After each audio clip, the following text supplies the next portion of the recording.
আমাদের ফ্লাইটটি ডেনমার্কের রাজধানী কোপেনহেগেনে ল্যান্ড করলো। তো আমরা বিমান থেকে বের হয়ে এখন চলে যাচ্ছি টার্মিনালের দিকে।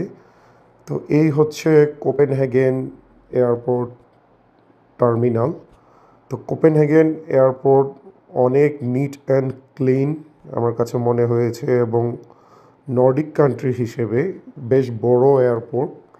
যদিও এয়ারপোর্ট রিকনস্ট্রাকশন হবে দেখতে পেলাম 2027 সালের দিকে। নতুন আরেকটা টার্মিনাল 3 এটা এক্সটেন্ড হবে সোফার। তো এই হচ্ছে ব্যাগেজ ক্লেমিং এরিয়া। তো ব্যাগেজ ক্লেমিং এরিয়া থেকে আমরা এক্সিট নিয়ে গ্রিন চ্যানেল দিয়ে এখন বাহিরে বের হয়ে যাচ্ছি। তো এখানে অপেক্ষা করছে তুরাইফা তাফিফের খালামণি এবং সোহাইরা, তুরাইফা তাফিফের একমাত্র খালাতো বোন। এই হলো কোপেনহেগেন এয়ারপোর্টের অ্যারাইভাল হল। এখান থেকে আমরা চলে যাব কোপেনহেগেন সেন্টারে এবং ঘুরে দেখব কোপেনহেগেন সিটি।